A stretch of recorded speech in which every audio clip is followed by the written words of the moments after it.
Okay, good morning. How are you all today? Hope things are going well. First, I'd like to introduce some of my students as we begin talking about our second project. Abigail Fetters.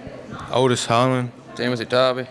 Okay, first of all, this is called Bridging the Gap Inch by Inch, and this project was making picnic tables. Well, some of the obstacles that we had was the students did not understand how to break them down, read a ruler, read a tape measure, and break them into fractions. So as we began this project, the students were having these difficulties making a connection between the fractions, percentages, and using the concepts in the real world setting. So what we had to do is we had to start at that first. We had to start breaking it down one thing by one thing. We would measure different things throughout the school and then have them to make that connection. They measured things like desks, floor tiles, shelves, and other items, while increasing their knowledge about how to connect this with real world and how we was going to go from there to the picnic tables was a learning process for not only them but for me as well.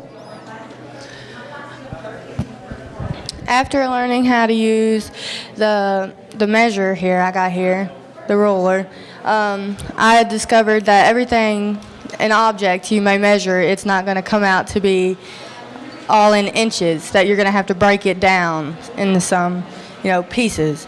And after mastering to read the ruler and the yardstick, we moved on to the tape measure. And using the tape measure, we started measuring larger objects like the wood, and and then next we began to mark the 2x4s and also the 2x6s so we could begin on our workshop. Okay, so we learned the fractions, and then we had to transfer that into learning how to mark the boards. And now the next part of it, first of all, before we could even enter the shop, we had to learn about safety. We had to understand that we had to put safety glasses every time we stepped in around one of those saws. Mr. Combs from the high school, he was very courteous and he was very patient with us to learn us not only the safety procedures but also how to operate the equipment, because some of my students had never touched a piece of that equipment. But by the time we got through, every one of them knew how to operate one of them saws. Now Otis is going to tell you about the step once we got in the shop.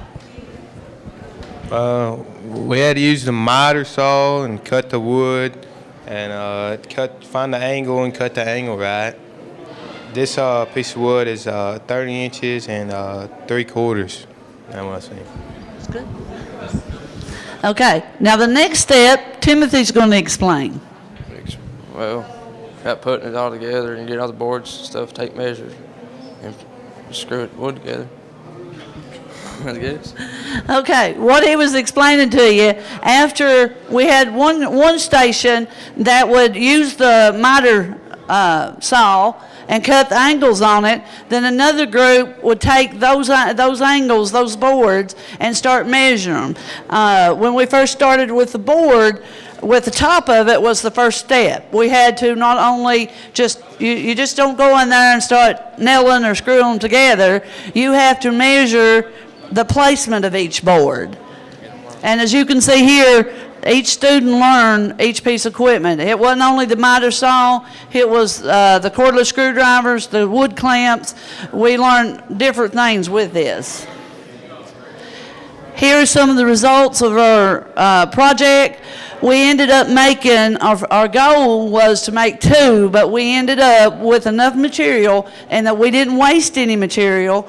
We ended up being able to make 4 boards, or 4 picnic tables, 6 foot long. We gave 2 to the Nemahenson Nursing Home, and you can see where we delivered them. And then 2 to the East Kentucky Veterans Center in Hazard, and they was very happy to see the projects finished. They got to walk through and see the Veteran Center once we got up there. They walked through it, and they was made aware of not only how happy the people was and who they was giving these projects to, but they got to tour the VA Center, which was very eye-opening. So as y'all can see, the students not only learn some valuable math skills that they'll use throughout their lives, they was able to make connections with not how fractions are going to help them throughout the real world.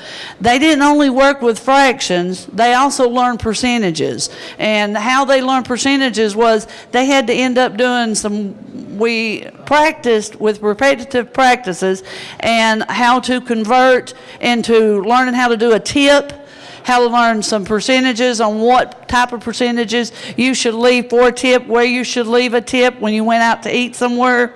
So they learned fractions and percentages on both of these. They learn how to calculate in order to compensate some of the ones that serve us, like when you go out to a sit-down restaurant.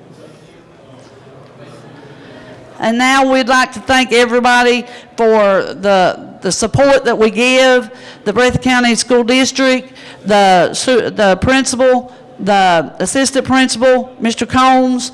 My students was excellent in this. I was really pleased at how good they done. They had rather do something like this, a hands-on activity, than get on a computer and work like that. And to me, this is what KVEC and stuff's all about, helping our youth move on to the next level.